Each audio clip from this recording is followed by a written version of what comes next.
দুটি সহজ অভ্যাস যা জান্নাতে নিয়ে যায়। আমরা প্রতিদিন কত কিছু করি জান্নাত পাওয়ার আশায়।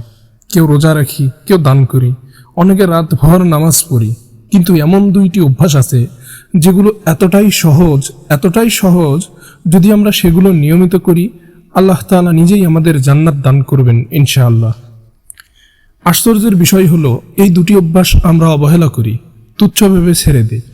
রাসূল সাল্লাল্লাহু আলাইহি ওয়াসাল্লাম বলেছেন, তোমরা সালাম প্রচার করো, খাবার দাও, আত্মীয়তার সম্পর্ক বজায় রাখো এবং যখন মানুষ ঘুমায় তখন নামাজ পড়ো, তাহলে তোমরা শান্তিতে জান্নাতে প্রবেশ করবে।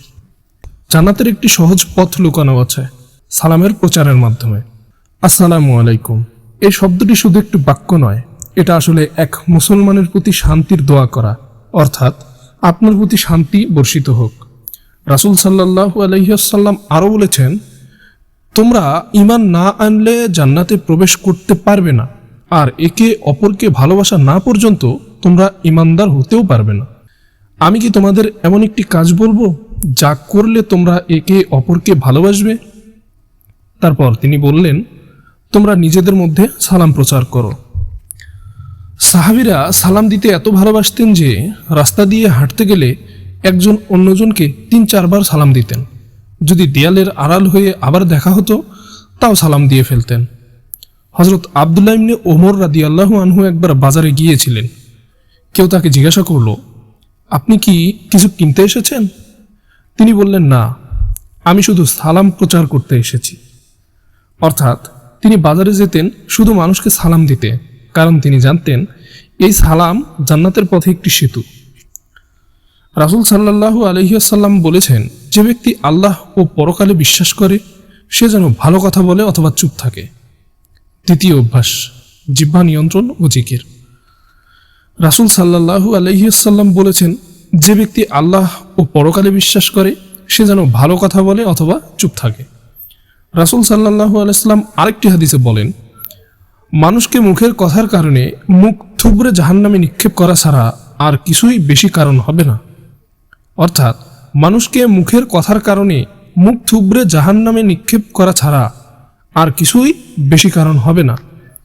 হযরত মুয়াজ ইবনে জাবাল রাদিয়াল্লাহু আনহু একবার নবী করিম সাল্লাল্লাহু আলাইহি ওয়াসাল্লামকে জিজ্ঞাসা করেছিলেন, হে আল্লাহর রাসূল, আমরা কি আমাদের মুখের কথার জন্যও জবাবদিহি করব? রাসূল সাল্লাল্লাহু আলাইহি ওয়াসাল্লাম বললেন, হ্যাঁ মুয়াজ। অন্যদিকে একই জিহ্বা যদি আমরা আল্লাহর জিকিরে ব্যস্ত রাখি, তাহলে এই জিহ্বা কিয়ামতের দিন আলো বিকিরণ করবে।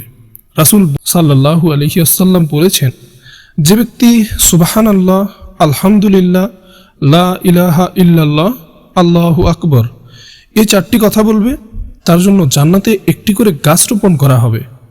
কল্পনা করুন ভাই, আপনি প্রতিদিন শুধু কয়েক মিনিট জিকির করলেন, জান্নাতে আপনার জন্য তৈরি হচ্ছে বাগান, ছায়া ও সৌন্দর্য। ভাই, এই দুইটি অভ্যাস, সালাম ও জিহ্বার নিয়ন্ত্রণ, কোনো ধনী হওয়ার দরকার নেই, কোনো কষ্টও লাগবে না, শুধু একটু সচেতনতা, একটু নিয়ত আর সামান্য আমল। সালাম দিলে মানুষের হৃদয়ে ভালোবাসা জন্মায়, সমাজে শান্তি আসে। মুখ দিয়ে ভালো কথা বললে নিজের আমলনামা ভরে যায় নূরের আলোয়। আল্লাহ তাআলা কোরআনে ইরশাদ করেছেন, তুমি যদি ভালো কথা বলো বা ক্ষমা করো তবে আল্লাহ ক্ষমাশীল ও পরম ক্ষমতাশীলী। তাহলে আজ থেকে শুরু করুন, রাস্তা দিয়ে গেলে সালাম দিন, সবসময় জিকিরে ব্যস্ত রাখুন নিজেকে। মনে রাখবেন, জান্নাত বড় কোনো কষ্ট দিয়ে পাওয়া যায় না, বরং ছোট ছোট কাজের মাধ্যমে আল্লাহ আপনাকে তার রহমত দিয়ে ঢেকে দেন।